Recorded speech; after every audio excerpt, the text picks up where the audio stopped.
स्वागतं कुर्म गुरुगीर्वाणभाषाया त्वदीयं स्वागतं कुर्म दिनं नो धन्यतमिमेतद् इयं मङ्गलमयी वेला वयं यदि वालिकायेता त्वदीयं स्वागतं कुर्म महामहनीय मेधा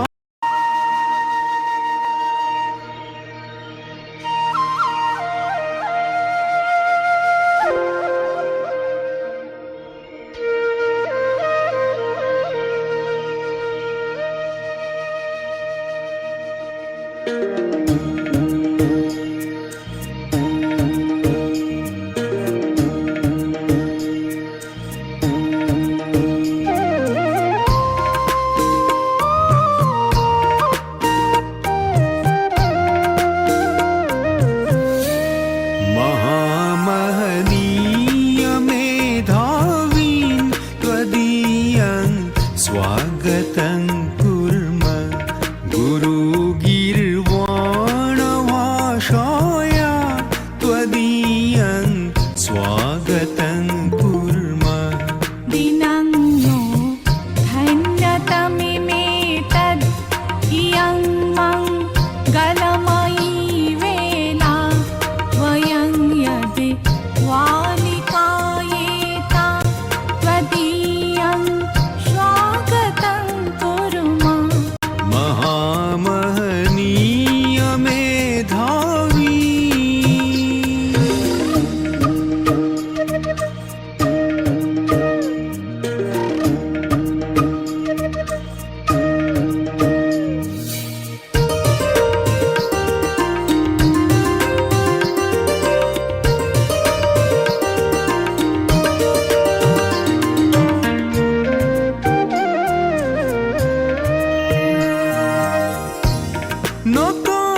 मोक्षतैर्भावैः समं तस्मिन् निधाय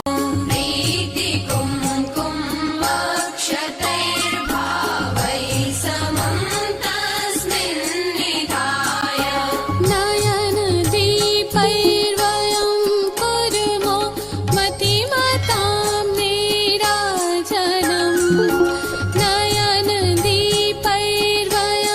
कुर्मो मतिमतां नीराजनम् प्रणतिभावैर्व्याहराम स्वागतं शुभवन्दनम् प्रणतिभावैर्व्याहराम स्वागतं शुभवन्दनम् प्रणतिभावैर्व्याहराम स्वागतं शुभवन्दनम् कुङ्कुमक्षतैर्भावैः समं तस्मिन् निधाय नयनदीपैर्वयं कुर्मो मतिमतां नीराजनम् नयनदीपैर्वयं कुर्मो मतिमतां नीराजनम् प्रणतिभावैर्व्याहराम स्वागतं शुभवन्दनम् प्रणतिभावैर्व्याहराम स्वागतं शुभवन्दनम् प्रणतिभा अखंड मंडलाकारं व्याप्तं येन चराचरं तत्पदं दर्शितं येन तस्मै श्री गुरवे नमः। अयि भौमान्याः परमश्रद्धेयाः अस्माकं छत्तीसगढ़ संस्कृत शिक्षा सेवा संस्थानस्य पदाधिकारिणः अथ च अन्येपि श्रोतृवर्याः संस्थानस्य अस्माकं मार्गदर्शिका डॉक्टर पूर्णिमा केलकर महोदया अत्र अस्माकं पुरस्तात् कार्यक्रमे विराजन्ते। अहम् एतासां चरणकमलेषु प्रणमाञ्जलिं विनिवेद्य सुस्वागतम् आचरामि। इतोपि अस्माकं संस्थाने सदैव अस्मान् प्रेरयन्ति कार्यक्रमे सदा येषां महद् योगदानं दरीदृश्यन्ते तादृशाः आचार्याः डॉक्टर मृत्युंजय कुमार तिवारी महोदयाः ज्योतिष विभागस्य सहायकाचार्याः पाणिनीय संस्कृत वैदिक विश्वविद्यालयस्य श्रद्धेयाः तिवारीवर्याः सन्ति। एतेषामपि सुस्वागतम् अभिनन्दनं प्रणमाञ्जलिं च विनिवेदयामि। इतोपि अस्माकं श्रद्धया ये समागताः अस्माकं रायपुर मंडलांतर्गतस्य ये संयोजिका सन्ति श्रीमती उर्मिला देवी उर्मी महोदया, अहम् एतासामपि सुस्वागतम् अभिनन्दनं व्याहरामि।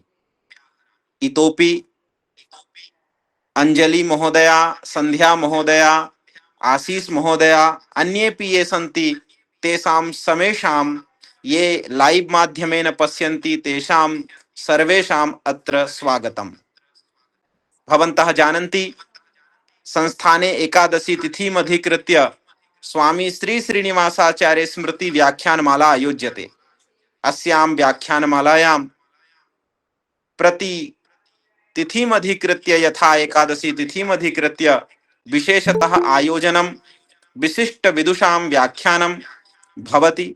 अस्मिन्नेव क्रमे अद्य अस्माकं पुरस्तात् विराजमानाः मुख्य वक्तारः ये सन्ति ज्योतिष आदि विषयेषु कृत भूरि परिश्रमाः रामकिशोर शुक्ल स्मृति शासकीय कला वाणिज्य महाविद्यालयस्य ये संस्कृत विभागस्य सहायकाचार्याः डॉक्टर मनीष कुमार त्रिपाठी महोदयाः अत्र विराजन्ते।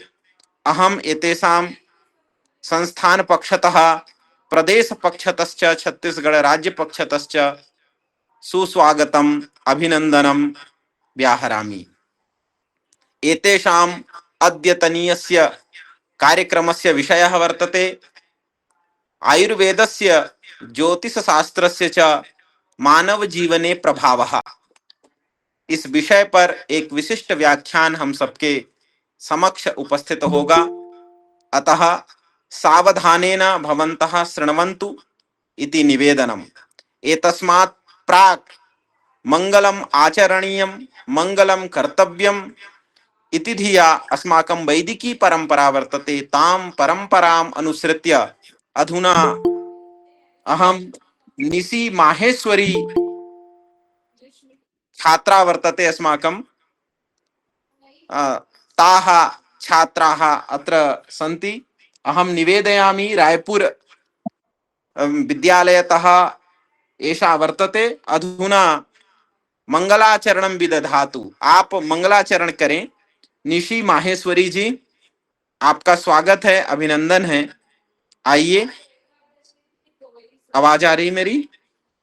जी जी निशी वीडियो ऑन कीजिए बेटा। शुभ सत्या। निशी वीडियो ऑन कीजिए। जी महोदय।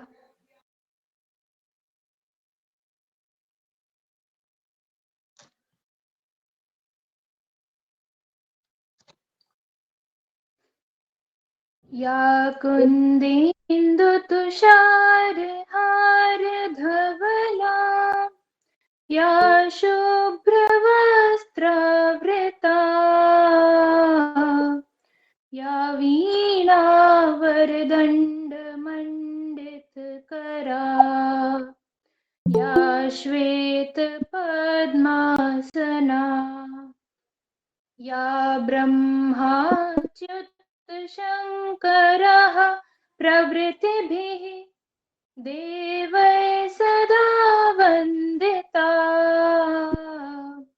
सा मां पातु सरस्वती भगवती निःशेषजाड्यापहा। धन्यवाद। बहुत बहुत धन्यवाद निशि। अद्भुत मंगलाचरण के साथ यह कार्यक्रम आरंभ। इसी के क्रम में अधुना अस्माकं पुरस्तात् विराजन्ते काव्यांश पटेल छात्रः वर्तते रायपुर विद्यालयस्यैव। अहं निवेदयामि अधुना गीतं गायतु इति। आइए काव्यांश पटेल जी, आपका स्वागत है, आप गीत प्रस्तुत करें। सुरस सुबोधा विश्वमनोज्ञा ललिता हृद्या रमणीया अमृतवाणी संस्कृत भाषा नैव कलिष्टा न च कठिना। कवि कोकिल वाल्मीकि विरचिता रामायण रमणीय कथा अतीव सरला मधुर मंजुला नैव कलिष्टा न च कठिना। सुरस सुबोधा विश्वमनोज्ञा ललिता हृद्या रमणीया अमृतवाणी संस्कृत भाषा नैव कलिष्टा न च कठिना। व्यास विरचिता गणेश लिखिता महाभारते पुण्यकथा कौरव पांडव संगरमथिता नैव कलिष्टा न च कठिना। सुरस सुबोधा विश्वमनोज्ञा ललिता हृद्या रमणीया अमृतवाणी संस्कृत भाषा नैव कलिष्टा न च कठिना। कुरुक्षेत्र समरांगण गीता विश्ववदिता भगवत गीता अमृत मधुरा कर्म दीपिका नैव कलिष्टा न च कठिना। सुरस सुबोधा विश्वमनोज्ञा ललिता हृद्या रमणीया अमृतवाणी संस्कृत भाषा नैव कलिष्टा न च कठिना। कवि कुलगुरु नवरसोन्मेष जा ऋतु रघुकुमार कविता विक्रम शाकुंतल मालविका नैव कलिष्टा न च कठिना। सुरस सुबोधा विश्वमनोज्ञा ललिता हृद्या रमणीया अमृतवाणी संस्कृत भाषा नैव कलिष्टा न च कठिना। धन्यवाद। धन्यवाद, बहुत बहुत धन्यवाद काव्यांश महोदय। आप ऐसे ही और अपने सरस और सुरस गीतों से आह्लादित सबको करें, ऐसी शुभकामना है आपको। बहुत बहुत धन्यवाद। अधुना अस्माकं कार्यक्रमस्य ये मुख्यवक्तारः सन्ति डॉक्टर त्रिपाठी वर्याः अत्र विराजन्ते। अहं सश्रद्धं सकार्तज्ञं विनिवेदयामि प्रार्थयामि च अधुना अस्मान् समुद्बोधयन्तु। आयुर्वेदस्य ज्योतिषशास्त्रस्य च मानवजीवने कीदृशः प्रभावः वर्तते तत्सर्वम्। आचार्याः त्रिपाठीवर्याः।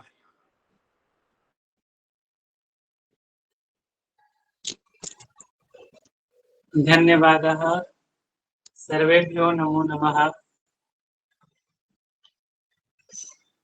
सानन्दमानन्दवने वसन्तम् आनन्दकन्दं हतपापवृन्दम् वाराणसीनाथमनाथनाथम् श्रीविश्वनाथं शरणं प्रपद्ये। अचिन्त्याव्यक्तरूपाय निर्गुणाय गुणात्मने समस्तजगदाधार मूर्तये ब्रह्मणे नमः। सर्वेभ्यो नमो नमः। अधुना आचार्याः मोबाइल एवं करोतु राइट इति कृत्वा एवमस्ति चेत् न सम्यक् दृश्यते। आमाम् अधुना नमस्कारः, धन्यवादः।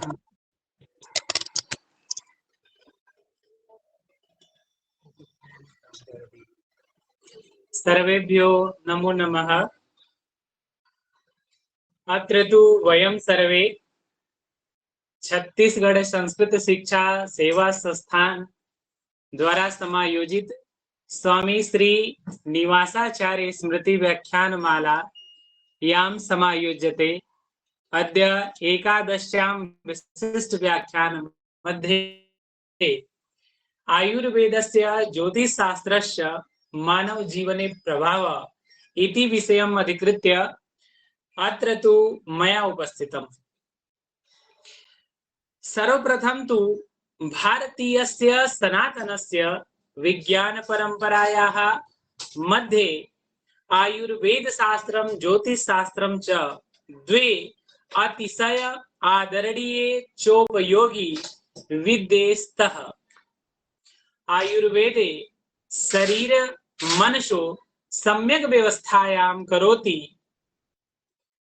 अन्या ज्योतिष शास्त्रं तु कालस्य गूढ़ता प्रकाशयति। एते उभे शास्त्रे मानव जीवनस्य सम्यक् पथ प्रदर्शकौ स्तः। आयुर्वेदः कः?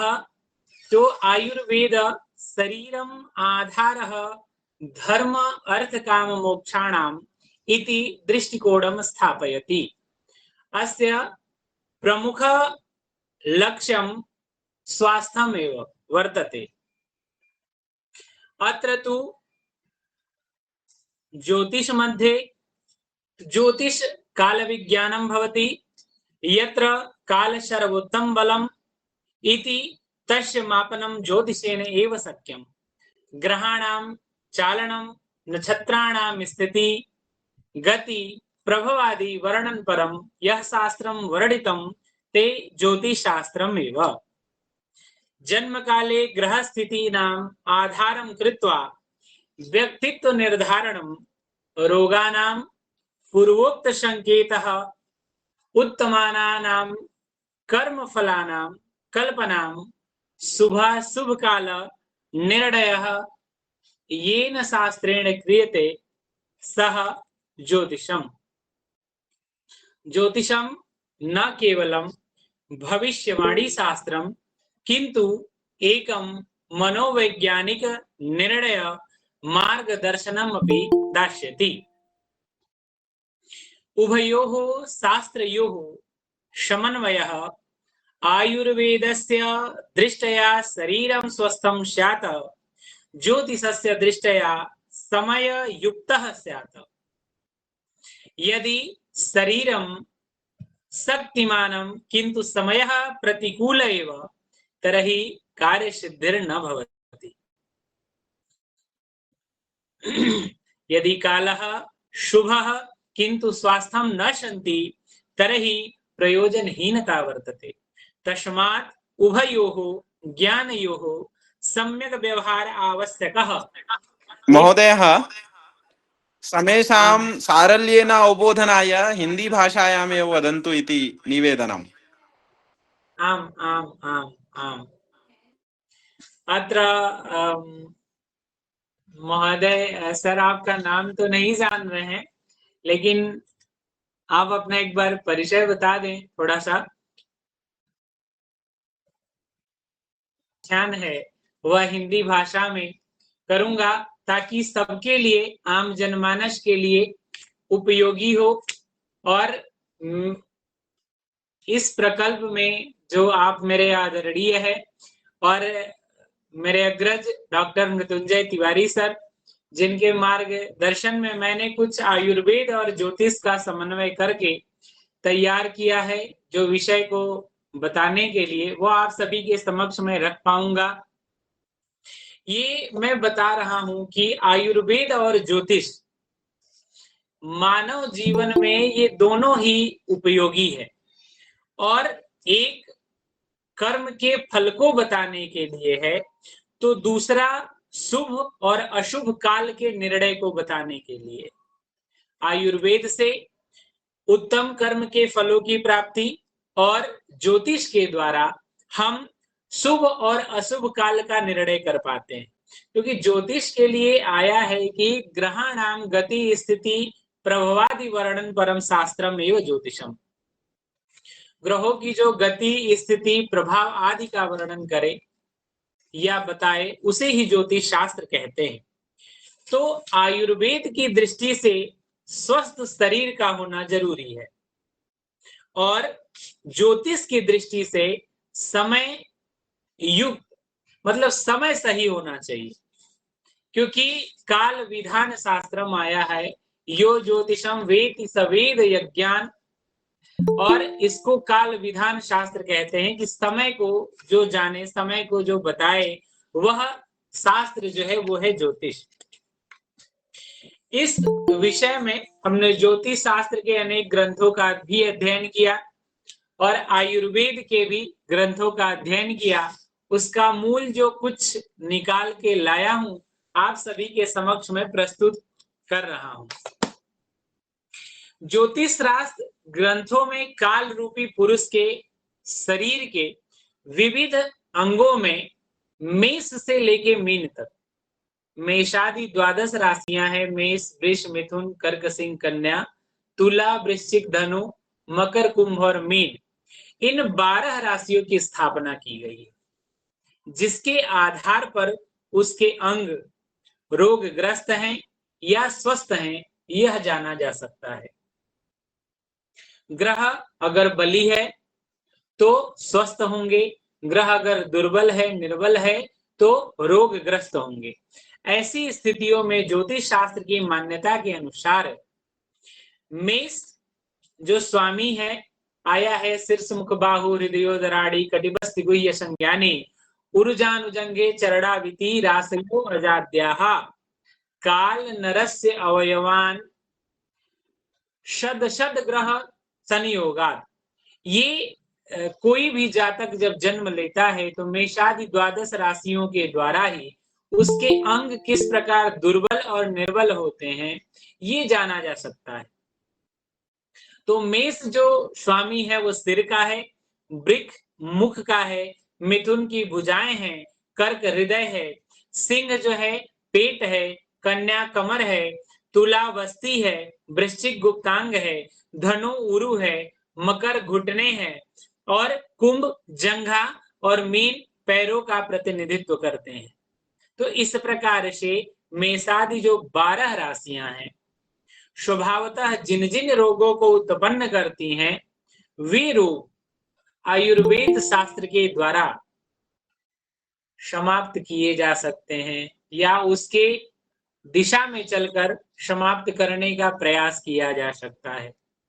जैसे मेष क्योंकि हम बात दोनों का पैरेलल कर रहे हैं समान रूप से, कि दोनों का एक ऐसा संबंध है कि जो तीसरा मानव है वह बिना एक दूसरे का हो ही नहीं पाए।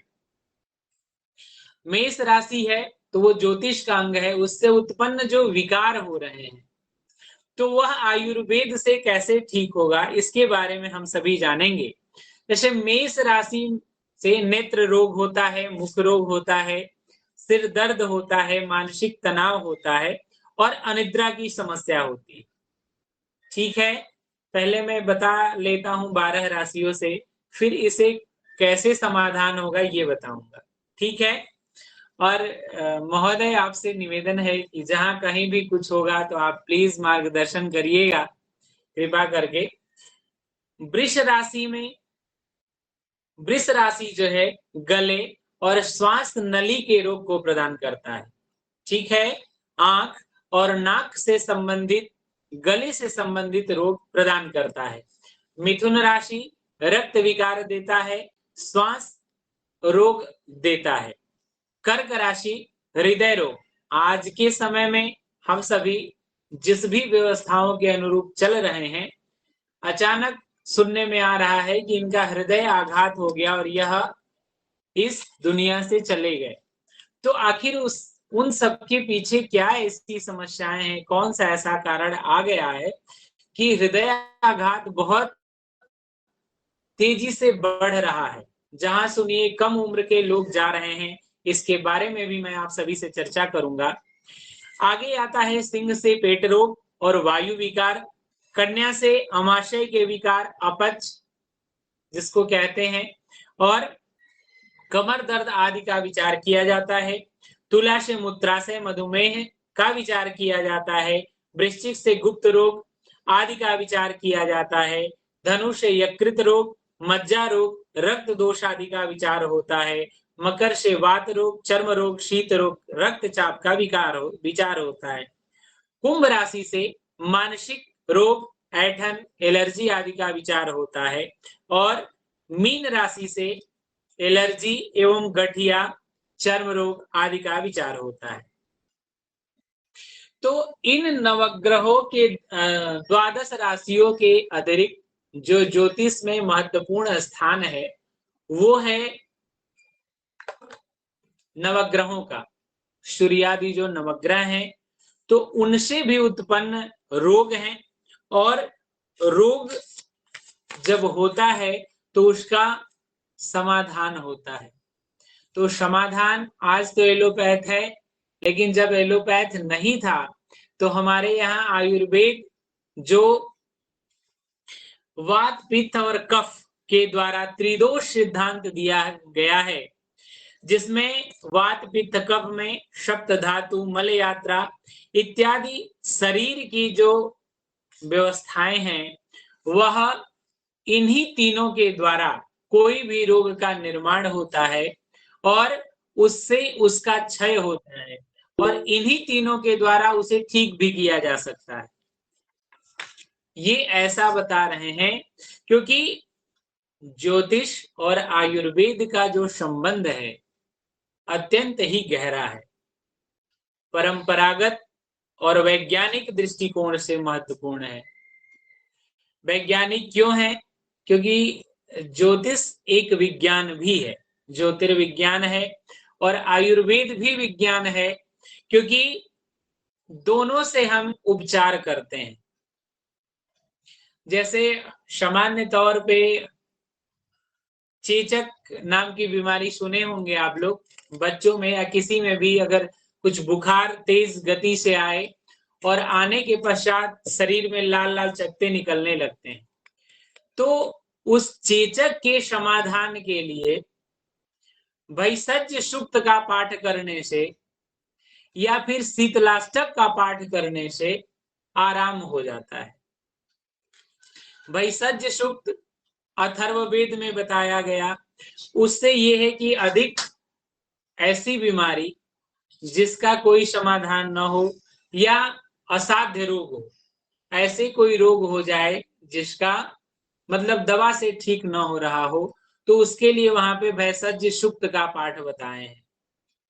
तो दोनों ही भारत की ही प्राचीन ज्ञान परंपरा है और परंपरा के ही अंग हैं और मानव जीवन के संतुलन और स्वास्थ्य को समझने में सहायक है। अगर हम दोनों को अपने जीवन में एक साथ लेकर के चलते हैं तो इसे आने वाली कोई भी समस्याओं का समाधान किया जा सकता है। आयुर्वेद शरीर में, जैसा कि मैंने बताया, त्रिदोष के संतुलन पर बल देता है। वहीं वात दोष जो होता है शनि, राहु और चंद्रमा के द्वारा होता है। ठीक है। पित्त जो दोष होता है मंगल और सूर्य के द्वारा होता है और जो कफ दोष होता है वह गुरु और शुक्र के चलते होता है। तो एक तरफ ज्योतिष है और एक तरफ आयुर्वेद है। तो आयुर्वेद जनित जो विकार है वह ज्योतिष ग्रह जन्य हो करके उसका समाधान किया जा सकता है। इन दोषों का इन ग्रहों के द्वारा जो भी शांति बताई गई है उसको करके हम सभी उस समस्या का समाधान कर सकते हैं।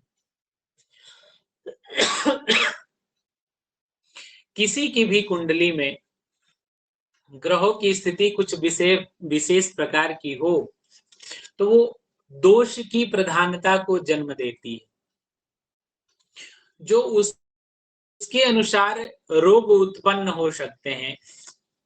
रोगों के कारण और समय का निर्धारण हम सभी ज्योतिष शास्त्र में ग्रहों की दशा, अंतरदशा, प्रत्यंतर दशा, सूक्ष्म दशा और प्राण दशा से करते हैं। उससे क्या है ये पता चलता है कि अभी वर्तमान में जो ग्रह है वह कितने समय तक चलेगा और उसकी स्थितियां, जो द्वादश भाव है लग्न से लेकर के तनुधन सहज सुहित सुत रिपुजाया मृत्यु धर्म कर्माख्या आय और व्यय, ये द्वादश भाव है। तो तनु मतलब शरीर हो गया, दूसरे भाव से धन का विचार करते हैं, तीसरे भाव से भ्रातृ भाई बहनों का विचार करते हैं, चतुर्थ भाव से सुख का विचार करते हैं। तो इन द्वादश भाव में ग्रहों की स्थितियां क्या है और जिस भाव से समस्याएं हैं उसकी दशा अंतरदशा के अनुसार जान करके तब उन ग्रहों के अनुसार उसका समुचित उपचार किया जाता है। और औषधि और नक्षत्र और साथ में है मुहूर्त। इसमें है कि आयुर्वेद में औषधि निर्माण सबसे ज्यादा महत्वपूर्ण है। अगर आप सभी कभी किसी वैद्य से मिले होंगे या जीवन में मिलने का अगर ऐसा सौभाग्य होगा तो उनको ज्योतिष का बहुत अच्छे तरीके से ज्ञान होता है, क्योंकि औषधि निर्माण कब करना चाहिए, कब का मतलब है कि 12 महीने हैं, 2 पक्ष है, शुक्ल पक्ष और कृष्ण पक्ष। तो किन किन तिथियों में औषधि का निर्माण करने पर वह मानव जीवन के शरीर के लिए लाभदायक होगा, ये आयुर्वेद से हम जान सकते हैं। तो जो वैद्य लोग होते हैं ग्रहानुकूल मुहूर्त आदि का विचार करके, तिथियों का विचार करके औषधि का निर्माण करते हैं। फिर जब कोई भी किसी समस्याओं से जूझ रहा हो और वैद्य के पास जाता है तो औषधि सेवन के लिए भी शुभ मुहूर्त का विचार होता है। अब ऐसे में एक प्रश्न बनता है कि अगर विकार की गति तीव्र हो तो हम शुभ मुहूर्त का विचार कब तक करेंगे। ठीक है कि अगर मानिए हमें शरीर दर्द हो रहा है या कुछ भी ऐसी समस्याएं हैं, पेट से ही है, ऐसी समस्याओं को लेकर के हम वैद्य जी के पास गए और उन्होंने दवा दी और मुहूर्त बताया कि भैया आप ऐसे ऐसे करिए। तो मुहूर्त का मतलब काल या समय मान लीजिए, और हर दिन शुभ मुहूर्त होता है। तो बस उसके प्रारंभ करने का जो मुहूर्त होगा उस पर विचार करते हैं। ठीक है, नहीं तो ऐसे ही स्थितियों में बहुत सारे लोगों के मन में आएगा कि मुहूर्त देखते रहेंगे तब तक समस्याएं बढ़ेंगी और कुछ और होने लगेगा। तो ये चीज है, और फिर विशेषकर इसमें नक्षत्रों का ध्यान रखा जाता है। जो 27 नक्षत्र हैं, अभिजीत को लेकर के 28 हैं, तो उन नक्षत्रों का विशेषतर ध्यान रखा जाता है आयुर्वेद की औषधियों के सेवन में। इसमें अश्विनी नक्षत्र औषधियों के सेवन के लिए उत्तम माना गया है और चंद्रमा की स्थिति औषधि सेवन में उसके प्रभाव को बढ़ाती है। यानी शुक्ल पक्ष हो या कृष्ण पक्ष हो, तो अगर शुक्ल पक्ष है तो औषधि का लाभ अत्यधिक मिलेगा हमको। कृष्ण पक्ष में थोड़ा सा उसका प्रभाव कम रहता है, ठीक है। लेकिन अगर कोई बीमारी का इलाज या प्रारंभ हम सभी शुक्ल पक्ष में करते हैं तो उसका फल और प्रभाव तुरंत मिलता है। ज्यादा से ज्यादा चांसेस हैं कि वह शुक्ल पक्ष के अंतराल में समाप्त हो जाए, या अगर उससे आगे बढ़ेगा तो कृष्ण पक्ष जाए, लेकिन उसका समाधान होगा ही होगा। और अगर कृष्ण पक्ष में औषधि सेवन प्रारंभ करते हैं तो उसका जो समाधान है शुक्ल पक्ष तक जाते जाते हो जाएगा। सबसे ज्यादा जरूरी है नियम सबसे ज्यादा जरूरी है आयुर्वेद के औषधियों के सेवन में। इसके साथ क्या है, आगे प्रकृति का निर्धारण। आयुर्वेद व्यक्ति के शारीरिक प्रकृति यानी वात, पित्त और कफ, इन तीनों को पहचानता है। और ज्योतिष में यह प्रकृति जो है ग्रहों की स्थिति से निर्धारित की जाती है। दोनों का कॉम्बिनेशन है। उदाहरण के लिए आप सभी को बता दें कि कर्क, वृश्चिक और मीन ये कफ प्रधान है, ठीक है, कफ प्रधान राशियां हैं। वैसे ही मेष, सिंह और धनु पित्त प्रधान राशियां हैं, ठीक है। और मिथुन, तुला और कुंभ ये वात प्रधान राशियां हैं। ये ज्योतिष और आयुर्वेद का जो संबंध है वह भारतीय ज्ञान परंपरा में दोनों शास्त्र ऐसे हैं जिनका मानव जीवन में बहुत ही ज्यादा उपयोग है। कह सकते हैं कि आयुर्वेद शरीर और मन की चिकित्सा करता है, शरीर और मन की, तो वही ज्योतिष आत्मा और भाग्य के संकेत को प्रदान करता है। इन दोनों शास्त्रों का संबंध अत्यंत ही गहरा है और ये दोनों शास्त्र एक दूसरे के लिए पूरक है, एक दूसरे के पूरक हैं। इन सिद्धांतों पर अगर हम जाएं तो बड़ा ही गूढ़ विषय है, जानने योग्य है, क्योंकि आजकल हम सभी किसी भी कठिनाई को देखते हैं तो तुरंत चाहते हैं कि इसका समाधान हो जाए, और तुरंत समाधान के लिए हम एलोपैथ की शरण में चले जाते हैं। एलोपैथ की शरण में जाने से उन समस्याओं का समाधान तो तुरंत हो जाता है, लेकिन जो औषधि हमारे शरीर में गई है उसके कई सारे विकार होते हैं। इन सब के बारे में हम सभी नहीं जान सकते। जैसे दर्द की दवा आजकल एलोपैथ में डोलो है, चाहे पैरासीटामॉल है, हम इसका थोड़ा लंबे समय तक सेवन करते हैं तो क्या होगा, किडनी पे असर हो जाएगा।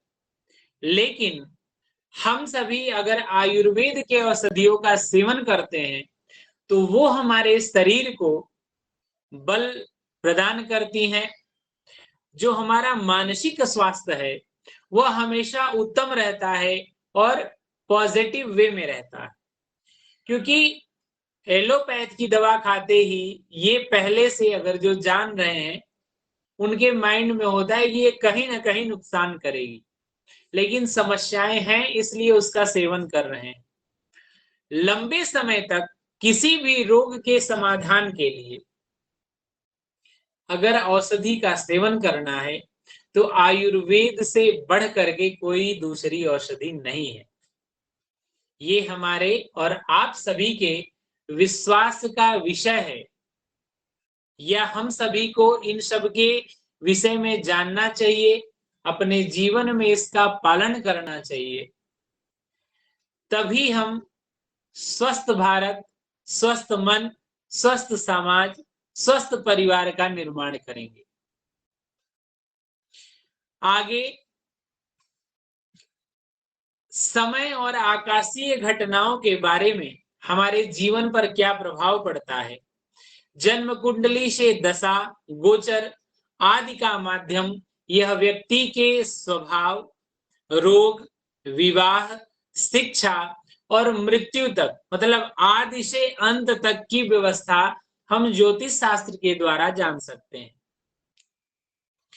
इन सब में जो त्रिदोषों का संतुलन है वह ज्योतिष शास्त्र उनके, मतलब जो मैंने बताया कि राशियों के द्वारा, राशियां भी हैं वात, पित्त और कफ, तो उन राशियों के जो स्वामी हैं, ठीक है, और राशियों के स्वामी के द्वारा उनकी शांति कराकर, उनका पाठ करा के या नवग्रह के रत्नों को धारण करवा करके सहायक सिद्ध किया जा सकता है।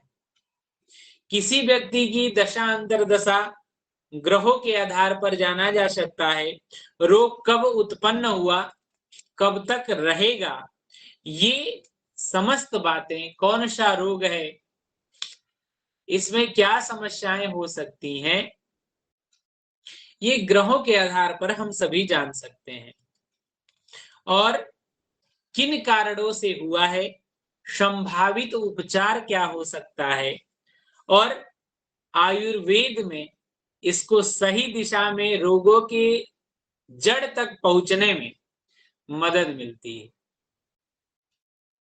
हमने बहुत बार ऐसा खुद के ऊपर जो किया है वो मैं बताना चाहूंगा कि बहुत बार, जैसे मैं मानता हूं कि आयुर्वेद से जो जड़ी बूटियां बनती हैं, बाबा रामदेव जी ने योग शास्त्र, योग को इतना आगे बढ़ाया। स्वस्थ जीवन रखना है तो योग, प्राणायाम, अनुलोम विलोम सबको करना चाहिए, लेकिन भाग दौड़ भरी जिंदगी में ये थोड़ा रोज रोज संभव नहीं हो पा रहा है। तो ऐसी स्थितियों में संतुलित आहार और संतुलित जीवन, संतुलित दिनचर्या होना बहुत जरूरी है, जो हम सभी के जीवन से बहुत दूर है। क्योंकि कार्य है, काम है तो उसे करना पड़ेगा, तो उसमें जो हम सभी कुछ ऐसा करते हैं कि खुद के ऊपर ध्यान नहीं दे पाते। ये होता है कि चलो ये काम हो जाए, इसके बाद हम फिर उस कार्य को कर लेंगे।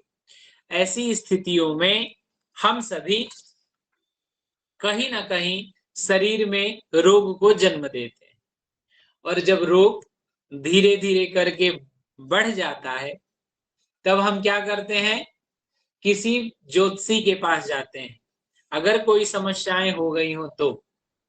ये मेरा खुद का अनुभव है जो मैं आप सभी को बता रहा हूं। और ज्योतिषी के पास जाने से पहले भी हम बहुत सारे डॉक्टरों से उसको दिखाते हैं। डॉक्टर के उपचार के उपरांत भी अगर स्वास्थ्य लाभ नहीं मिलता है तब हम ये सोचते हैं कि इसके उपचार के लिए क्यों ना अपनी कुंडली को दिखा लिया जाए। तो कुंडली की जो ग्रह की स्थितियां हैं वह कोई भी ज्योतिषी देख करके बताता है कि आपके मंगल खराब है या राहु खराब है या शनि खराब है, या जो भी ग्रह जनित उस समय की दशा अंतर्दशा प्रत्यंतर दशा जो चल रही हो उसके अनुसार उनके रोग की घर की व्यवस्था, षष्ठम भाव से रोग का विचार होता है। तो रोग के घर की व्यवस्था क्या है, क्यों ये बीमार हैं, कब से बीमार हैं, दशाओं का फल इनके ऊपर किस प्रकार है, इन सभी बातों को विचार करके कोई भी ज्योतिषी उनको सुलभ उपाय बताता है। क्योंकि आयुर्वेद के माध्यम से हम शरीर को स्वस्थ रख सकते हैं, ठीक है, जिसमें पहला है मानसिक संतुलन और आत्मविश्वास। आयुर्वेद की शरण में आप गए हैं तो आपको अपना मेंटल लेवल सही करके जाना चाहिए, इसलिए क्योंकि वहां पर धैर्य धना ही साधवः, शास्त्र कहता है कि धैर्य को धारण करना पड़ेगा। अगर समस्याएं जटिल हैं तो धैर्य धारण करेंगे। मैम जुड़ी हुई हैं, मैं मैम को सादर प्रणाम करता हूं, कीर्ति शर्मा मैम को, मृत्युंजय तिवारी सर को भी मैं प्रणाम करता हूं। तो अगर धैर्य नहीं है तो आप आयुर्वेद की औषधियों से ठीक नहीं होंगे, क्योंकि वहां कोई ऐसी औषधि नहीं है कि तुरंत गए और घोले पिला दिए और आप ठीक हो जाए, नहीं, उसके लिए थोड़ा सा समय देना पड़ेगा और उसके ऊपर विश्वास करना होगा। जिस दिन वो औषधियां शरीर को भा गई तो शरीर के जो विकार हैं वो समाप्त हो जाएंगे, ठीक है। तो इस प्रकार से ज्योतिष केवल भविष्य बताने का माध्यम नहीं बल्कि आत्मचिंतन और आत्मविश्वास जगाने वाला शास्त्र भी है, क्योंकि ज्योतिषी उन ग्रहों के अनुसार रोगों के बारे में विचार करके और उसका जो समुचित समाधान बताता है वह उसके आत्मचिंतन का विषय है, आत्मविश्वास का विषय है, और आप गए हैं उसके पास तो इसलिए भरोसा करना पड़ेगा, क्योंकि आप इससे पहले एलोपैथ में जाकर के कई सारे डॉक्टरों को बदल करके देख चुके हैं जिससे आपको आराम नहीं मिल रहा है। तो ऐसी स्थितियों में हम सभी का झुकाव आयुर्वेद की तरफ होता है और ज्योतिष की तरफ होता है। ज्योतिषी जब ग्रह की दशाओं को समझता है, अपने कार्यों को वो बताता है और मनोवृत्तियों को भी संतुलित करता है, और वही आयुर्वेद भी मानसिक रोगों के समन कर योग, प्राणायाम और औषधियों के माध्यम से शांत करता है। अब मन को और आत्मविश्वास को ज्योतिष कैसे बढ़ा रहा है और वहीं आयुर्वेद योग, प्राणायाम, ध्यान और औषधियों के माध्यम से कैसे शांत कर रहा है, दोनों एक दूसरे के पूरक हैं। वह ग्रहों के द्वारा कर रहा है और ये अपने योग, प्राणायाम, आसन जो हम सभी करते हैं दैनिक दिनचर्या में सुबह सुबह उठ करके, इसके द्वारा वह कर रहा है। दूसरी बिंदु है जीवन की दिशा और निर्णय कैसे दोनों सहायक हैं, ये मैं आप सभी को बताना चाहूंगा। मनुष्य जो है जीवन में विवाह, शिक्षा, व्यवसाय, संतान, स्वास्थ्य, ये कुछ प्रमुख उदाहरण हैं जो मैं आप सभी के सामने रख रहा हूं। अनेक निर्णय होते हैं जो ज्योतिष इन निर्णयों के लिए शुभ और अशुभ समय, मुहूर्त, अनुकूल ग्रह की स्थिति और संभावनाओं की जानकारी देता है। बहुत प्रयास कर रहे हैं, विवाह ही नहीं हो रहा। बहुत सारे ऐसे लोग आते हैं हमारे पास भी पूछने के लिए कि महाराज जी बहुत जगह प्रयास किए, शादी लग लग के टूट जा रही है, क्या कारण है? क्योंकि इसके लिए तो किसी पंडित जी के पास ही जाना पड़ेगा। मेरा लड़का पढ़ाई ज्यादा कर रहा है लेकिन सफल नहीं हो पा रहा है, एग्जाम में 2-4 नंबरों से रुक जा रहा है। कैरियर, शिक्षा एक ऐसा क्षेत्र है कि ज्योतिष के द्वारा हम जान सकते हैं कि पढ़ाई किस दिशा में करनी चाहिए, तैयारी किस दिशा में करनी चाहिए, ठीक है। तो पंचम भाव से शिक्षा, विद्या आदि का विचार होता है। तो पंचम भाव में ग्रहों की स्थिति क्या है, कौन सा ग्रह उस घर का स्वामी है, किन किन ग्रहों की दृष्टि है, तो उसके द्वारा हम ये सब जान सकते हैं, ठीक है। तो उनके शुभ और अशुभ विचारों को जान करके और बताना। आयुर्वेद इसी प्रश्नों का जवाब जीवन के निर्णयों को उत्पन्न मानसिक और शारीरिक प्रभाव को संतुलित बनाने में सहायक है। ऐसी स्थितियों में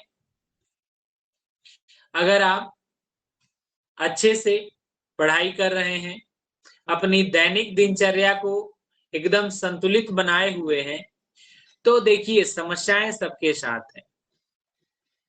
समस्याएं कितनी भी हो, आपका मन अडिग रहेगा, आप हिलेंगे नहीं कि ये भी कर लें वो भी कर लें। मानसिक संतुलन आयुर्वेद के द्वारा संभव है, ये बता रहे हैं। ठीक है। और शारीरिक क्या है, तो इसमें ये है कि अगर हम बहुत देर तक पढ़ाई करके थकान महसूस कर रहे हैं, या क्या थोड़ा बहुत भी कर रहे हैं तो हमको थकान हो जा रहा है, या पढ़ाई कर रहे हैं तो सर दर्द होने लग रहा है, या जो भी कुछ अन्य रोग या समस्याएं हमको समझ में आ रही हैं, तो इसके लिए आयुर्वेद एवं शरणम, आयुर्वेद ही शरण है। आयुर्वेद में जाना चाहिए, आयुर्वेद के लिए प्रयास करना चाहिए, ये ऐसा बता रहे हैं। और चौथा है इसमें कि औषधि संग्रह और उसके सेवन समय का निर्धारण, जो बहुत ही इंपॉर्टेंट है।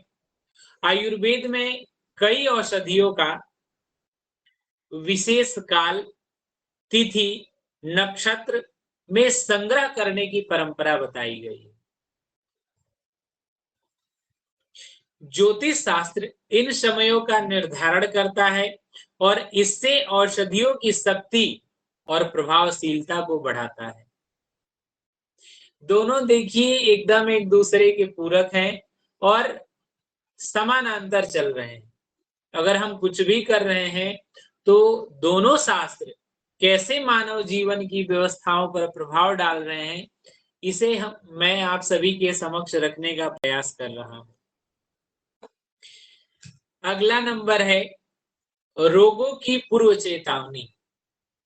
अब ये कैसे संभव है, तो इसमें कह रहे हैं कि ज्योतिष की दशा, अगर आपके पास ज्योतिषी हैं, कोई भी पंडित जी हैं जिनके ऊपर आप भरोसा करते हैं, विश्वास करते हैं, तो कुंडली दिखवाते रहना चाहिए।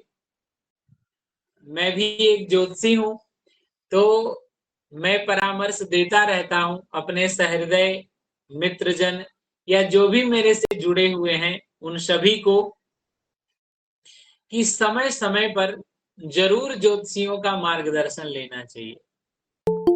वो इसलिए कि ग्रहों की दशा, अंतरदशा, गोचर आदि से संकेत मिलते रहते हैं कि कब कौन सा रोग उत्पन्न हो सकता है। इससे पूर्व में ही सावधानी बरतकर आयुर्वेदिक जीवन शैली अपनाई जा सकती है, जिससे रोग को आने से पहले ही टाला जा सकता है। ऐसी स्थितियां हैं कि अगर आप थोड़ा सा सचेत हैं तो उन समस्याओं के आने के पूर्व ही उसका समाधान हो सकता है। क्योंकि आजकल का जो व्यस्ततम लाइफ है, व्यस्ततम जीवन है, वह बड़ा ही कठिन दौर से गुजर रहा है। इसमें हम सभी सब कुछ पे ध्यान देते हैं मगर खुद के शरीर के ऊपर नहीं। शास्त्रों में आया है कि शरीर माध्यम खलु धर्म साधनम, जितना धर्म का संसाधन है या साधन करना है वह केवल शरीर से ही संभव है।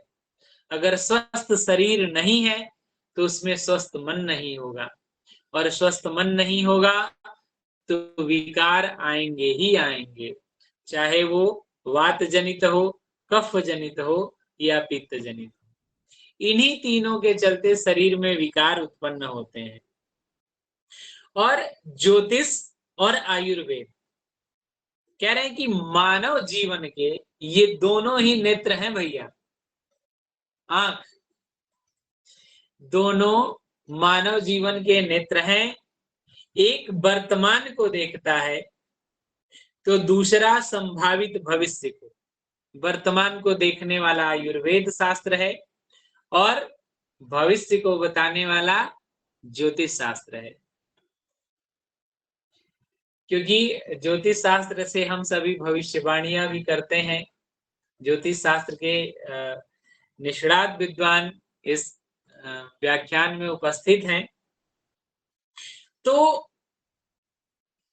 कह रहे हैं कि दोनों मिलकर न केवल रोग का निवारण करते हैं, बल्कि जीवन को संतुलित दिशा में बढ़ने के लिए मार्गदर्शन भी करते हैं। आज जब आधुनिक जीवन अनेक तनाव, रोगों से घिरा हुआ है, तब आज के समय में यह आवश्यक हो गया है कि इन प्राचीन शास्त्रों का ही शरण ले। आज हर जगह भारतीय ज्ञान परंपरा की चर्चा चल रही है। बड़े बड़े स्तरों पर इसके लिए कॉन्फ्रेंसेस हो रहे हैं, सेमिनार हो रहे हैं। अंतर्राष्ट्रीय स्तर पर, राष्ट्रीय स्तर पर, विश्वविद्यालयों में, महाविद्यालयों में अनेकों संगोष्ठियां हो रही हैं, ताकि हम अपनी प्राचीन परंपराओं को जानें, समझें। उसमें ऐसा क्या गुण था कि कंद मूल फल खा करके हजारों हजारों, लाखों लाखों वर्ष लोग जिया करते थे। और आज हम सभी के पास खाने की इतनी सारी सामग्रियां हैं, फिर भी हमारा जीवन चक्र जो है बहुत छोटा होता चला जा रहा है। खाने के चक्कर में हम ये सब भी भूल गए हैं कि हमें क्या खाना चाहिए और क्या नहीं खाना चाहिए।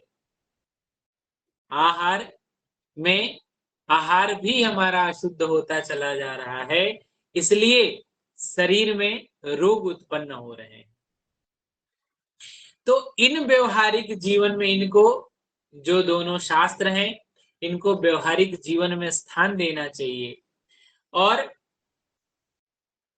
इसमें जो है वैदिक काल से आरंभ होकर, इनका जो आरंभ था वो वैदिक काल से है, क्योंकि ज्योतिष का उल्लेख ऋग्वेद, यजुर्वेद और अथर्ववेद में मिलता है। नक्षत्र आदि का ज्ञान भी वहीं पर वर्णित है, और आयुर्वेद को अथर्ववेद की शाखा माना गया है, जिसमें औषधियों, रोगों और उनके कारणों का वर्णन है। हमने अथर्ववेद का बताया भैषज सूक्त, तो वो अथर्ववेद से है। भैषज सूक्त मतलब आषाढ़ से। मुझे याद आ रहा है कि कोविड के समय में, कोरोना काल 2020 में, अधिकांशतः जो समस्या थी वह कोविड की, उसमें सर्दी, जुकाम और बुखार ही आ रहा था। ऐसी स्थितियों में कई सारे मेरे जो अनन्य मित्र हैं, जजमान हैं, उनके फोन आए। जो एक तो पैंडेमिक थी ही, महामारी, और उसमें क्या था कि फिर भी उनका भरोसा और विश्वास इस शास्त्र के ऊपर इस प्रकार का रहा। मैं अपना जीवंत उदाहरण बता रहा हूं कि पंडित जी बहुत दिनों से बुखार आ रहा है, दवा पे दवा खा रहे हैं, कोई आराम नहीं हो रहा है, हमें क्या उपचार करना चाहिए। उस समय आवागमन भी बंद था, हम किसी दूसरे से मिल नहीं पाते थे। तो आप कोई ऐसा उपचार बताइए जिसको मैं कर सकूं। तो मुझे अच्छी तरीके से याद है, मैंने उनको शीतलाष्टक का पाठ और भैषज सूक्त का पाठ अथर्ववेद से मैं देख करके बताया था। उन दोनों को किए और 3 दिवस के अंतराल में उनको लाभ मिला।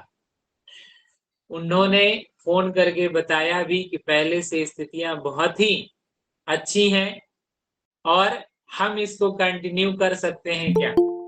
तो उसको उन्होंने लगातार किया जब तक ये चली महामारी, और वो सभी आज भी स्वस्थ हैं। तो ऐसी स्थितियां हैं जो वैदिक काल से आरंभ होकर के और आज तक चली आ रही, और इन दोनों शास्त्रों का वर्णन भी वेदों के द्वारा मिलता है। अब इसमें ज्योतिष शास्त्र का जो ऐतिहासिक वर्णन है, उसमें सबसे पहले आता है वेदांग ज्योतिष, जिसके आचार्य लगध मुनि रहे हैं। तो यह ज्योतिष का प्राचीनतम स्वरूप है, जिसमें कालगणना, नक्षत्रों और यज्ञों के समय का निर्धारण का वर्णन है। वेदांग ज्योतिष में वाराहमेर जी ने 6वीं शताब्दी में बृहद संहिता और बृहद जातकम जैसे ग्रंथों के माध्यम से ज्योतिष को एक वैज्ञानिक और सांस्कृतिक आधार दिया।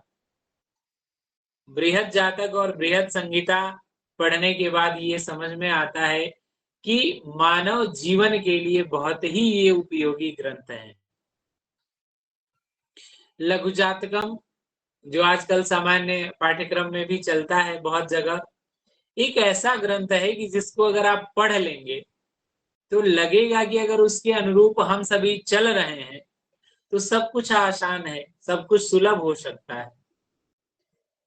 वैसे ही भास्कराचार्य और आर्यभट्ट जी ने भी गणित और खगोल विज्ञान को जोड़ते हुए ज्योतिष को और परिष्कृत किया। इसके बाद आयुर्वेद के बारे में है कि चरक संहिता जो आचार्य चरक जी ने आचार चिकित्सा उपकदम्ब पर आधारित, और सुश्रुत संहिता आचार्य सुश्रुत जी ने लिखा जो शल्य चिकित्सा पे आधारित था, और अष्टांग हृदयम आचार्य बागभट्ट जी की रचना रही है जो आयुर्वेद के 8 अंगों का समावेश है। अब उसमें आयुर्वेद और ज्योतिष दोनों विषयों में, ये विश्वविद्यालय नाम सुने होंगे, तक्षशिला विश्वविद्यालय और नालंदा विश्वविद्यालय जो उस समय था, जहाँ पे प्राचीन ज्ञान परंपरा और शास्त्रों का अध्ययन कराया जाता था, वहां पर उस समय दोनों शास्त्रों को एक साथ पढ़ाया जाता था। विदेशी विद्वान चीनी यात्री वेनसांग ने भी इस पर अध्ययन का अपना विवरण दिया है। और अब दोनों के पारस्परिक संबंध के विषय में मैं आप सभी के सामने कुछ बात रखना चाह रहा हूं कि इतिहास में ऐसे कई प्रमाण मिलते हैं। एक मिनट।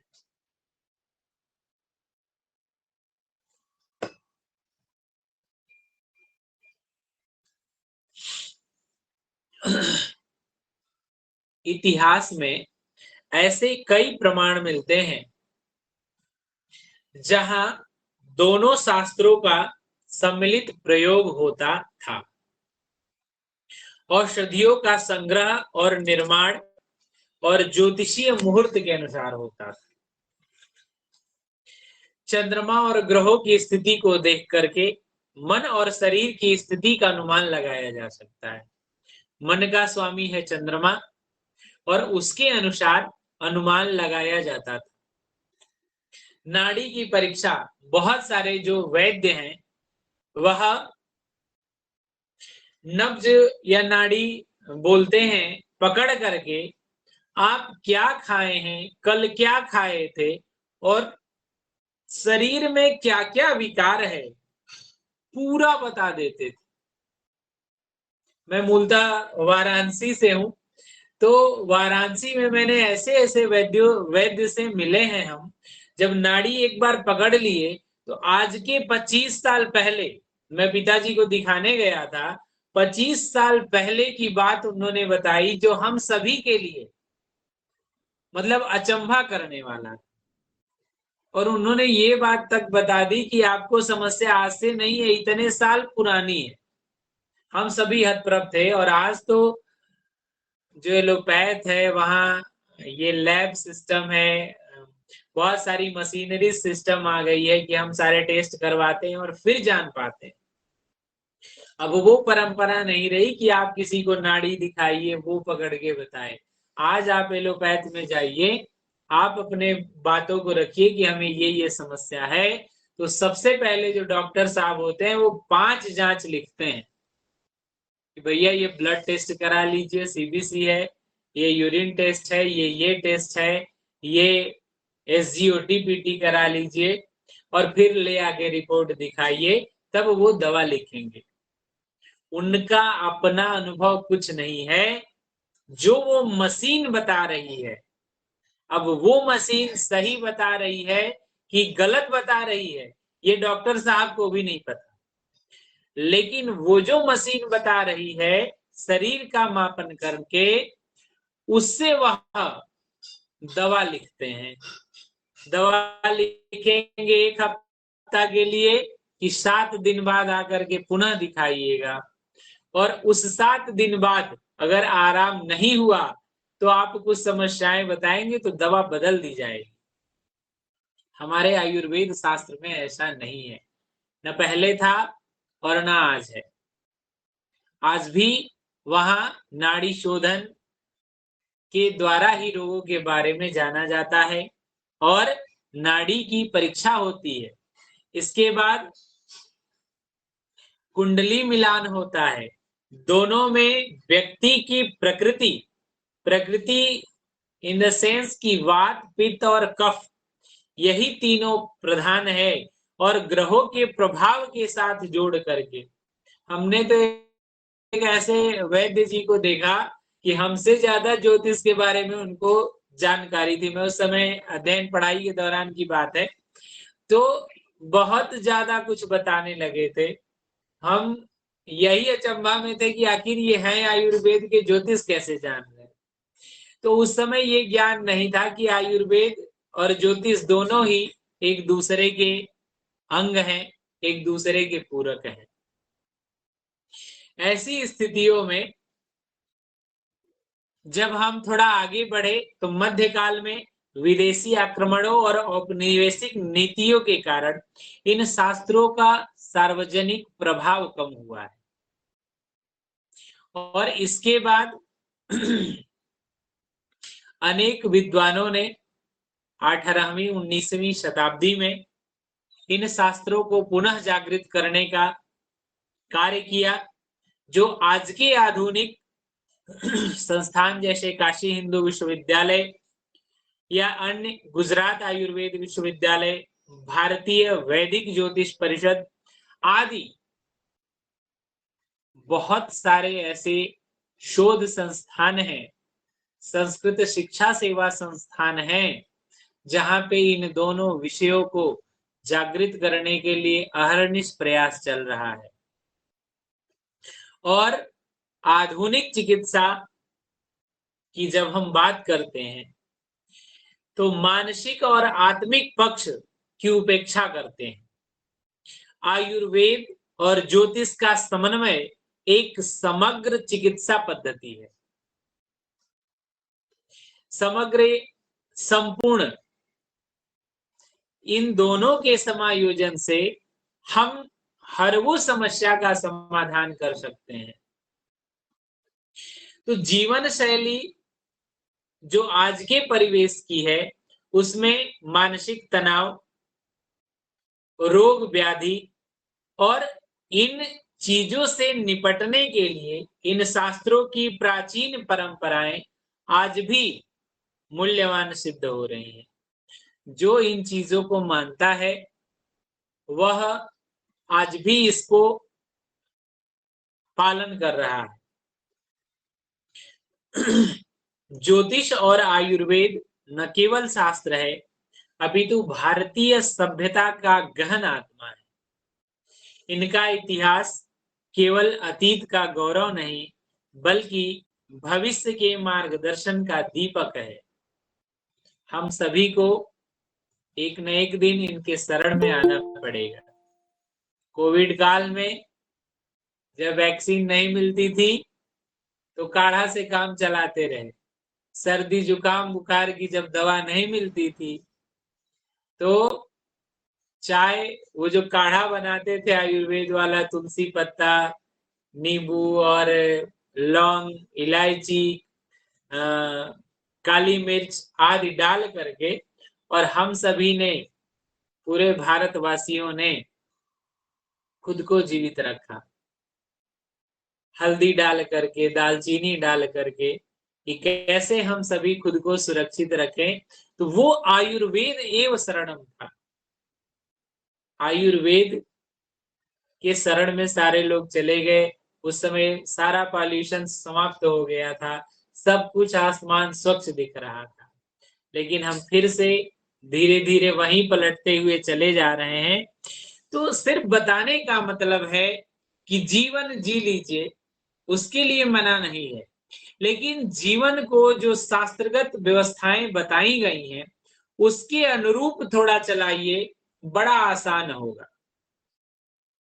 डॉक्टरों की संगत में जाने की जरूरत नहीं पड़ेगी और आप स्वस्थ जीवन, एक जो आयु का निर्धारण है 60 साल, उतना तो अच्छे से कम जी लेंगे। आजकल तो यकीन मानिए 5 साल, 8 साल, 10 साल में बच्चों को मानसिक विकार हो जा रहा है और आंखों पे चश्मे लग जा रहे हैं, तमाम तरह की बीमारियां हो जा रही हैं। उसका समाधान क्या है? क्योंकि हमने अपनी जो प्राचीन परंपराएं हैं उन सबको अपने जीवन में उतारना बंद कर दिया। हम सब चाहते ही नहीं है कि उन पद्धतियों पे, उन परंपराओं पे चलें। हमको हर वो दर्द स्वीकार है, लेकिन करेंगे अपने मन का। जो प्राचीन परंपराएं रही हैं, मैं आपको उस पर भी बताऊंगा। मेरा समय कितना है, थोड़ा मेरा मार्गदर्शन करिएगा। अभी समय है ना? जी जी, समय तो हो गया है महोदय। जी जी जी, हमको सर 5 से 10 मिनट दीजिए, हाँ मैं हाँ, इसको अवश्य अवश्य। हर रूप में संपन्न करना चाहूंगा। तो इसमें मैं बताना चाह रहा हूं आप सभी को कि रोग की पहचान और उसका उपचार, ये दोनों आयुर्वेद और ज्योतिष के द्वारा हो सकता है। मानसिक और भावनात्मक संतुलन आयुर्वेद और ज्योतिष के द्वारा, एक के द्वारा ज्ञान होता है, दूसरे के द्वारा समाधान होता है। और संपूर्ण स्वास्थ्य का मार्ग जो है, आधुनिक चिकित्सा केवल शरीर को देखती है, परंतु आयुर्वेद शरीर, मन और आत्मा का संतुलन करता है। ज्योतिष काल ग्रह और आत्मा के प्रभाव को समझाता है। इन सब के विषयों में आज के परिप्रेक्ष्य में, विज्ञान और तकनीकी के इस युग में जब जीवन तीव्र गति से आगे बढ़ रहा है, तनाव, रोग, अशांति, अनिद्रा, अनेकों बीमारियां, जिसके पीछे का कारण है कि हमारा जीवन संतुलित न रहा है। रात्रि तक जगना, बहुत देर दिन में सोना और फिर अपने कार्यों में थोड़े लेट से जाना, फिर वैसे ही दिनचर्या का पालन करना, हम अनेकों ऐसी समस्याओं को जन्म दे रहे हैं। तो उलझनों ने मानव जीवन को असमंजस में डाल रखा है। ऐसे समय में ज्योतिष और आयुर्वेद जैसे प्राचीन भारतीय शास्त्र न केवल प्रासंगिक हैं, बल्कि वर्तमान समय में सबसे महत्वपूर्ण हैं, अत्यधिक उपयोगी सिद्ध हो रहे हैं। ये शास्त्र हम सभी को प्रकृति, शरीर, समय और आत्मा के बीच में सामंजस्यता स्थापित करने की दिशा को दिखाते हैं। एक छोटा सा जीवन शैली जो अगर हम सभी अपने जीवन में उतार लें, तो आज का ये व्याख्यान हम सभी मानवों के लिए शायद कुछ सिद्ध हो। आज के युग में अनेक रोग जैसे डायबिटीज, मोटापा, अवसाद, अनिद्रा, थायराइड जीवन शैली में उत्पन्न होते जा रहे हैं। आयुर्वेद में इनका उपचार जड़ से करता। जड़ से करने का ये है कि इनकी दिनचर्या, ऋतुचर्या, पंचकर्म, योग एवं आहार संतुलन के द्वारा। हमने जो ऊपर समस्या बताई, इनका आयुर्वेद में ये उपचार है। इन चीजों को करके हम इन चीजों का समाधान कर सकते हैं।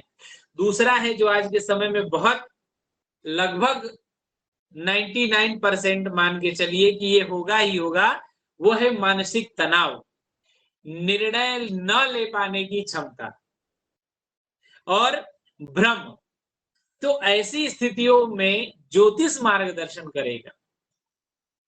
आज का जो मनुष्य है, शिक्षित होने के बाद भी मानसिक रूप से ग्रस्त है। क्यों? क्या कारण है इसका? तो उसमें ये है कि रिश्ते हैं, कैरियर है, विवाह है, संतान आदि के निर्णयों में बहुत सारी भ्रांतियां हैं। तो इनका जो सही और समुचित समाधान करेगा वो करेगा भैया ज्योतिष। ज्योतिष कुंडली और दशाओं के माध्यम से व्यक्ति को आत्मनिरीक्षण, समय के अनुसार निर्णय लेने की सलाह देता है और उसे कैसे आत्मबली बनना है इसके ओर मार्ग प्रशस्त करता है। आधुनिक चिकित्सा के साथ सहयोग एलोपैथिक चिकित्सा तीव्र प्रभाव देती है, परंतु कभी कभी उसके दुष्प्रभाव या अत्यधिक दुष्प्रभाव ही होते हैं।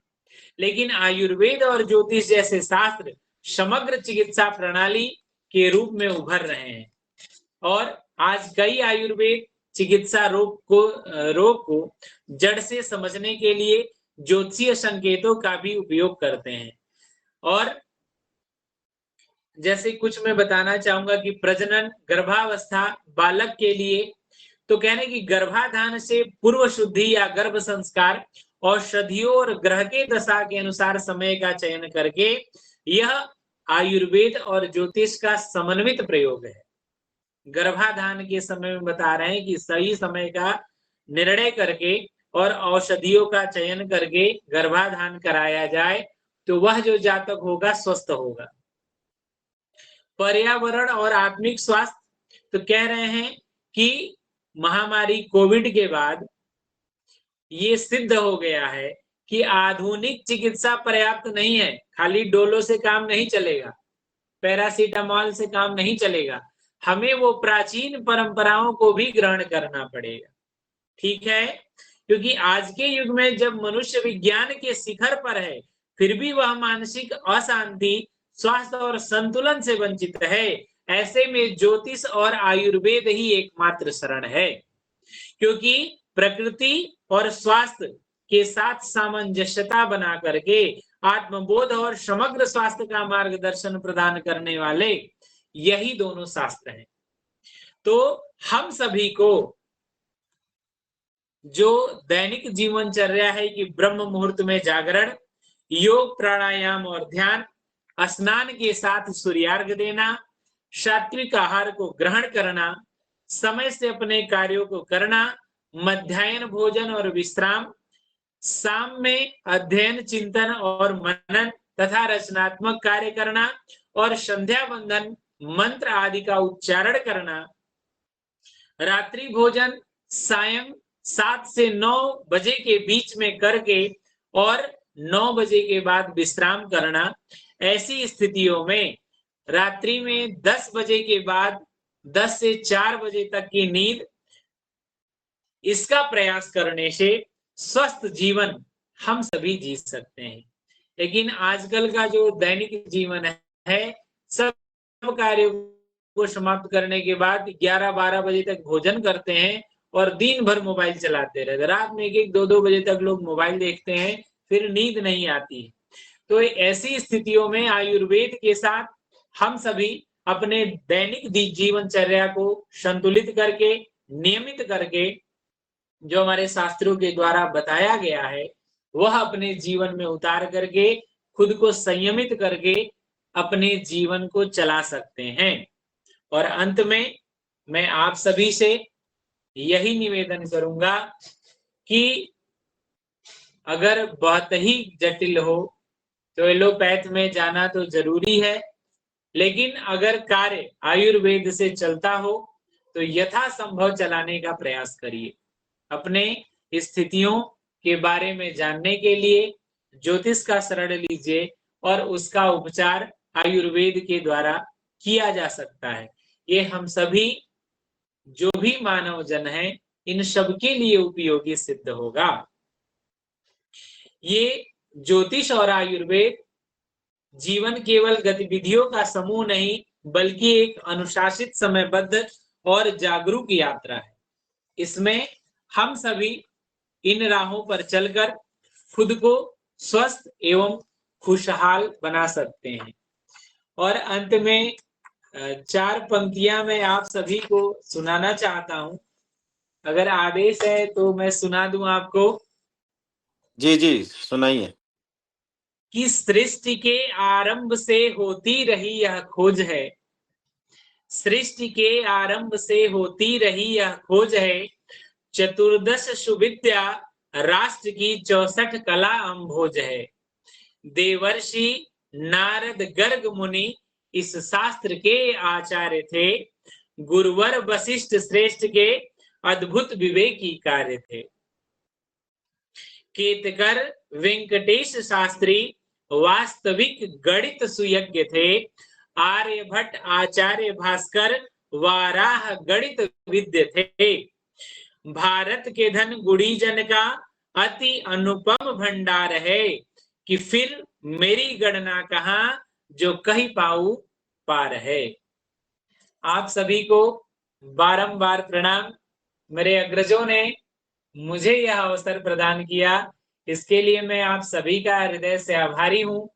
आशा ही नहीं, उम्मीद करता हूं कि आप सभी को मेरा जो भी व्याख्यान रहा हो वो आप सभी को अच्छा लगा होगा। और मेरे अग्रज डॉक्टर मृत्युंजय तिवारी सर और आप मनीष सर, आपके मार्गदर्शन में मैंने यह प्रथम प्रयास किया है। जो कोई भी त्रुटि हुई हो उसके लिए मैं क्षमा प्रार्थी हूँ। नमस्कार। जी नमस्कार महोदय।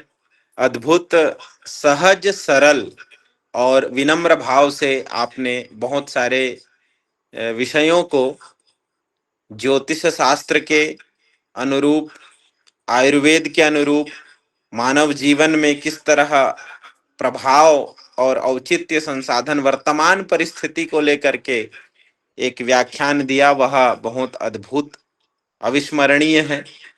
हम विषय को जितनी सहजता और सरलता से प्रस्तुत करते हैं, मुझे ऐसा लगता है कि हम उसको श्रोतागण तक उतनी सहजता से समझाने में सफल हो पाते हैं। और निश्चित रूप से आपका व्याख्यान अत्यंत सामाजिक उपादेय के लिए सिद्ध हुआ, जो वर्तमान परिप्रेक्ष्य में आपने आज प्रस्तुत किया। आपको भूरिशः कोटिशः विनम्रता पूर्वक धन्यवाद ज्ञापन करते हैं।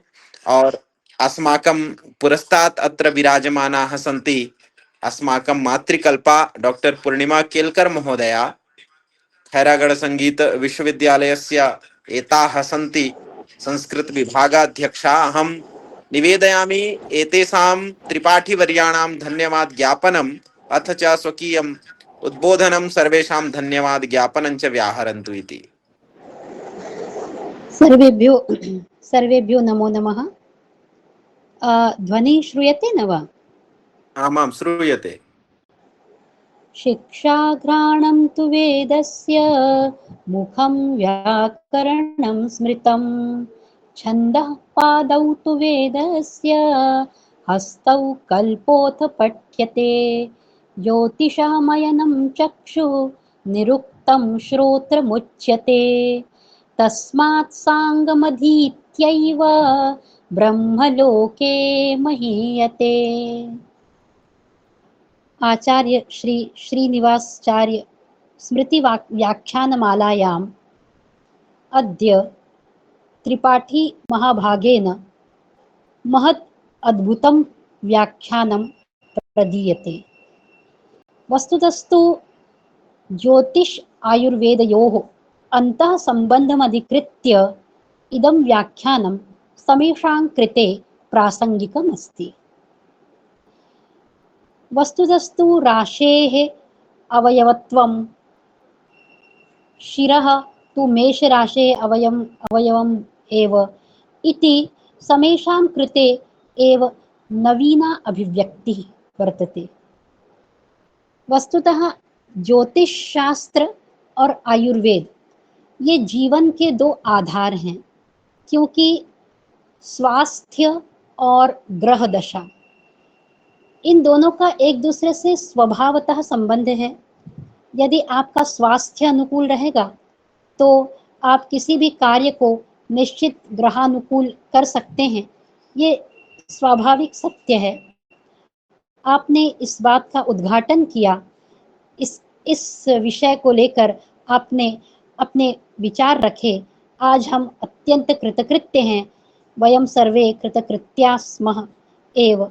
और आपके इस भावनात्मक और वैज्ञानिक विचारों को कृतज्ञता देने के लिए शब्द सीमा नहीं है। इसके अतिरिक्त इस व्याख्यान के श्रोतावर्यों का भी मैं धन्यवाद ज्ञापित करती हूँ। वस्तुतः वक्ता श्रोता से दुर्लभाः, वक्ता हैं और श्रोता नहीं रहेंगे तो उस व्याख्यान का कोई अर्थ नहीं रहेगा। इसलिए जितने वक्ता धन्यवाद या आभार के पात्र हैं उतने ही श्रोता भी हैं।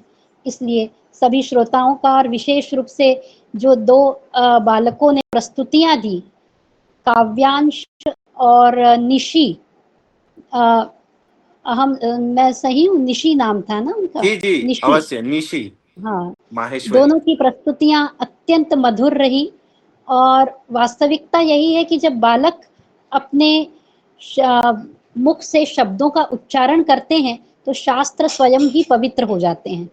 तो उन बालकों के प्रति, उनके शिक्षकों और पालकों के प्रति भी मैं कृतज्ञता ज्ञापित करती हूँ। और हमारे जो इस छत्तीसगढ़ संस्कृत शिक्षा सेवा संस्थान के अन्य पदाधिकारी गण हैं और विशेष रूप से हमारे जो आदरणीय डॉक्टर तोयनिधि वैष्णव जी हैं, उनके प्रति भी मैं आभार व्यक्त करती हूँ, कृतज्ञता व्यक्त करती हूँ। और योजकास्तत्र दुर्लभाः, जो इस व्याख्यान माला के योजक हैं, संयोजक हैं, उनके प्रति विशेष रूप से हमारे मनीष शर्मा जी, क्योंकि एक साथ सबको नियोजित करना यही योग है। सर्वत्र योग की बात की जाती है, तो आपके प्रति भी मैं आभार व्यक्त करती हूँ। और आज ये एक संयोग की बात है कि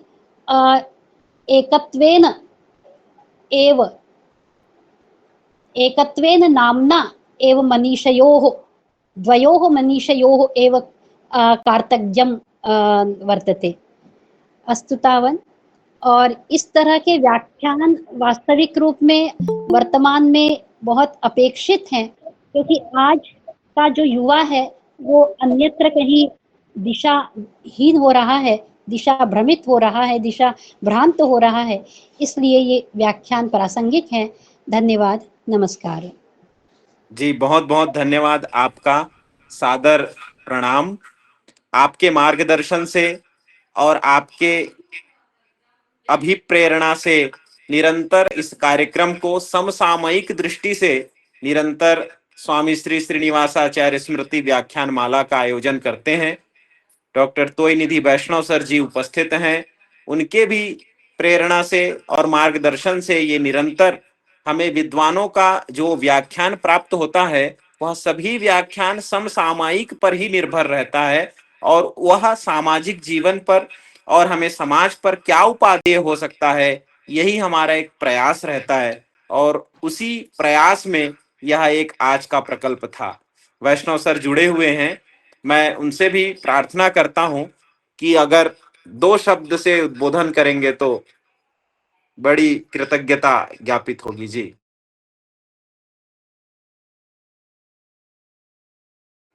म्यूट है, आप म्यूट ओपन कर लीजिएगा। अद्यतनीय कार्यक्रमस्य समेषां द्रष्टारः श्रोतारः सर्वेभ्यः कृते धन्यवादान् संवितरामि। मम पुण्येन कार्तज्ञं मम उपस्थितिः मध्ये एव संजाता, श्रुतं च व्याख्यानम। डॉक्टर मनीष जी जो व्यवहारिक हैं, इसलिए मुझे उत्सुकता हुई। आज के जो वक्ता, मैं सर्वप्रथम महाविद्यालयीन सेवा में व्यवहारी में ही पदांकन मेरा हुआ, शहडोल जिला में। उस समय एच.एस. दुबे प्राचार्य थे, 2-3 प्राचार्य हुए। लगभग 5 वर्ष तक मैं उस महाविद्यालय में रहा। मनीष जी अगर कहीं वहाँ के जो पुराने शिक्षक हैं, पुराने जो प्रोफेसर्स हैं, उनसे पूछेंगे तो पता चलेगा। तिवारी जी अभी शायद प्राचार्य हैं, आरती तिवारी जी जी सर, प्राचार्य हैं। हाँ, तो वो मुझको जानते हैं। बाकी जी बहुत बहुत धन्यवाद सर। निश्चित है आपका आशीर्वाद है और ऐसे ही भारत के कोने कोने से हम युवाओं को, विद्वानों को ला करके इस मंच में एक नई दशा दिशा के साथ व्याख्यान से जोड़ते हैं और सब हम लाभान्वित होते हैं, ये हम लोगों का सौभाग्य है। और यह व्याख्यान भी स्वामी श्री श्रीनिवासाचार्य गुरुदेव भगवान के चरणों में वाक पुष्पांजलि के रूप में समर्पित करते हुए हम लोग एक साथ अनम्यूट करके विश्व शांति के लिए कल्याण मंत्र का उच्चारण करते हुए यही सभा को समाप्त करेंगे। और इसके बाद फिर अगली एकादशी को हमारा यह व्याख्यान निरंतर प्रत्येक पक्ष में चलते रहता है, हम जुड़ेंगे। और भी संस्थान की गतिविधियां वेबसाइट पर उपलब्ध हैं। यह व्याख्यान पुनः आप YouTube पे सुन सकते हैं। ऐसे बहुत सारे प्रकल्प जो है लगातार हो रहे हैं, उसको जरूर आप सब प्रेषित करें, लोगों को जोड़ें और जुड़ें। हम सब अनम्यूट कर लें और मंत्र का उच्चारण करेंगे। सर्वे भवन्तु सुखिनः, सर्वे सन्तु निरामयाः, सर्वे भद्राणि पश्यन्तु, मा कश्चित् दुःखभाग् भवेत्। ओम शांति शांति शांति। बहुत बहुत धन्यवाद, सादर प्रणाम आप सभी को। सर वो तोय निधि सर का नंबर भेजने का कष्ट करिएगा, थोड़ा आशीर्वाद लिया जाए।